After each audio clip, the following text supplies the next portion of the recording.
అంటే కూటాల రమేష్. మా నాన్న పేరు సుబ్బన్న, అమ్మ పేరు పద్మావతి. నాకు 2 సహోదరులు, ఒక సహోదరి. సహోదరి పేరు వచ్చి జలజాక్షి, సహోదరి పేరు వచ్చి సురేష్, సహోదరి వచ్చి రాజేష్. సోదరుడు MBA చేసినాడు, సోదరుడు MSc BD చేసినాడు. లోకపరంగా బాగున్నారు, కానీ దేవుని నమ్మకం ఉంటే వాళ్ళు మతం అనే మబ్బులో ఉండి చాలా నీచంగా మాట్లాడేవారు. నేను మా ఇంటికి ఒక 1 కిలోమీటర్ దూరం మందిరం ఉండేది. నేను పోవాలని నాకు ఆశ ఉంది, వాక్యం వినాలని ఆశ ఉండి పోయి వాక్యం వింటూ ఒక వారం వాక్యం విని ఫేస్ చేసిన వింటూ నడిచేసి కాళ్ళు పెట్టి పరిస్థితిలో కింద పడిపోతూ ఉన్నాను, తెగుతూ ఉన్నాను. ప్రభా, నువ్వు సమస్తం చేయగల దేవుడు, సమస్తం ఎరిగిన దేవుడు, నీకు అసాధ్యమైనది ఏది లేదు. నేనుకై నన్ను జ్ఞాపకం చేసుకో ప్రభా, సహాయం చేయ ప్రభా అని చెప్పి ప్రార్థన చేశాను. మోకాలు వంగేవి కాదు, నరాలు బలిపించి జ్వరం వచ్చి మెదడు దురుక్కొని చనిపోయే పరిస్థితిలో ఉన్నాను. దేవుడు మళ్ళీ జీవం పోసి నన్ను రక్షించి మందిరానికి పోవాలన్నా కానీ శరీరం సహకరించేది కాదు. నువ్వా నేనా అని చెప్పి శరీరంతో కూడా సవాల్ చేశాను కొన్ని రోజులు. దేవుడు, ఆయనకు అసాధ్యమైనది, నన్ను సృజించిన దేవుడు, సర్వశక్తిమంతుడు, సమస్తము చేయగల దేవుడు, ఆయనకు అసాధ్యమైనది ఏది లేదు అని చెప్పి విశ్వాసంతో అడుగు తీసి పెట్టినప్పుడు కింద పడిపోయి నడవలేని పరిస్థితులు ఉన్నప్పుడు సాతానుడు, ఇంకేం పోతావులే, నీ పరిస్థితి ఇంతే, బాగుపడు, నువ్వు ఎందుకు ఎట్లా కుంటోనివి చేసావునివి, నీ బతుకంతా ఇంతే, నీ ఏం పోతావని చెప్పి సాతానుడు అధైర్యపరిచి వెళ్తాడు. నువ్వా నేనా, నా దేవుడు సర్వశక్తిమంతుడు, సర్వస్తము చేయగల దేవుడు, ఆయనకు అసాధ్యమైనది లేదు.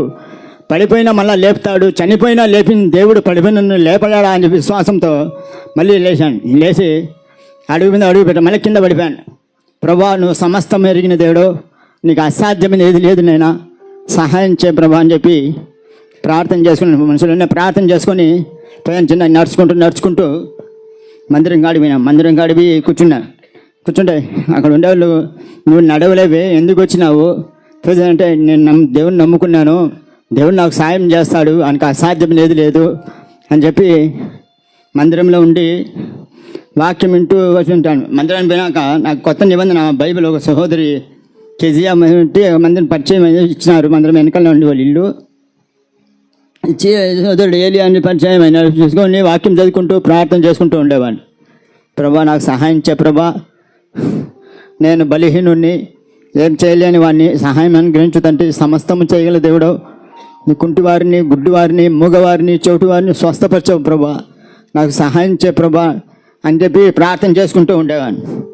ప్రార్థన చేసుకుంటూ ఉంటే వాక్యం విని కొంచెం ఆత్మీయంగా బలపడి వాక్యం చదువుతూ పాటలు పాడుతూ దేవుడు కొంచెం జ్ఞానం ఇచ్చాడు. నాకు బతిగా జ్ఞానం ఉండదు, ఎట్టంట మాట్లాడేవాడిని. ఏదిలో పోయాలని కూడా ఎక్కువ అరిసాను, మెంటల్గా ఉండి మెదడు పని చేయగా కొంచెం ఘోరంగా ఉండింది నా పరిస్థితి. దేవుడు జీవం పోసి నాకు కొంచెం జ్ఞానం ఇచ్చాడు.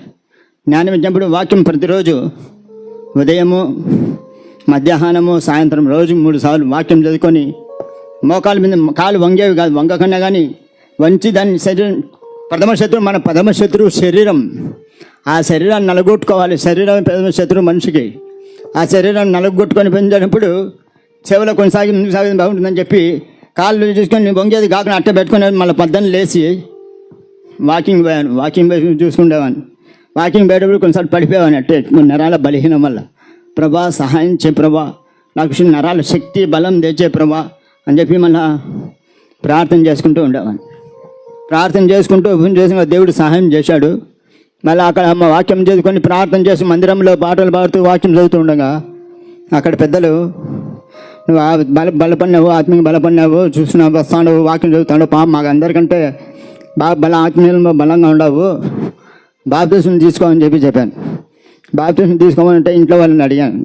అమ్మ, నేను దేవుని నమ్ముకున్నాను, బాప్తిసం తీసుకుంటాను అంటే మా నాయన కొంచెం నీచంగా మాట్లాడినాడు. మా అమ్మ కూడా, ఎందుకు నువ్వు పోతా ఉండు వస్తూ ఉండు, అట్ట ఏం చేయొద్దు అని చెప్పింది మా అమ్మ. వద్దు, నువ్వు అసలు పోనే వద్దు, వాళ్ళు ఇట్టటోళ్ళు అట్టటోళ్ళు పనికిరాని వాళ్ళు ఇట్టటోళ్ళు అని చెప్పి కొంచెం లోకపరంగా మాట్లాడినా. నేను నమ్ముకునే దేవుడు సర్వశక్తిమంతుడు, సమస్తము చేయగల దేవుడు. ఆయన మతం చూపించిన రాలే, నాకు మార్గం చూపించినాడు. నేను నమ్ముకుంటే ఆయన్నే నమ్ముకునే ఉంటాను, చనిపోయిన ఆయన నమ్ముకునే వస్తాను. మీరు కూడా నాకు అవసరం లేదు అంటే తల్లిదండ్రులను కూడా పక్కన పెట్టేసింది. నువ్వు మా మాట కాదని పోతాడో నీ సావు నువ్వు సావు అని అన్నారు. నాకు మీరు కూడా అక్కర్లే, నన్ను సృజించిన దేవుడు, సమస్తము చేయగల దేవుడు, సర్వశక్తిమంతుడు, నాకు అసాధ్యం ఏది లేదని చెప్పి మందిరానికి పోయి ప్రభా నాకు బాప్తిసం కావాలా, ఇష్టం చేయాలి, సహాయం చేయ ప్రభా అని చెప్పి మళ్ళీ మోకాలు ముందుండి ప్రార్థన చేసుకుంటున్నా.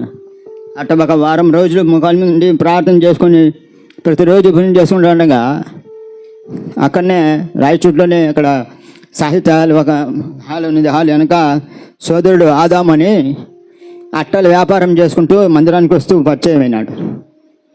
ఆ సోదరునితో మాట్లాడితే నువ్వు బాప్తిసం తీసుకోవాలంటాడో, టీవీలో ప్రసంగం చేసే కానీ ఉన్నాడు, పెద్ద ఆయన ఒక ఆశ్రమం నడుపుతూ పేదలను దిక్కులేని పిల్లల్ని ఆదరిస్తూ ప్రేమిస్తూ ఉంటాడు, నీకు అడ్రస్ ఇస్తాను, నువ్వు పోయేటి కంటే నేను కావాలంటే కూడా వచ్చి నేను వదిలిపెట్టి వస్తాను అన్నాను.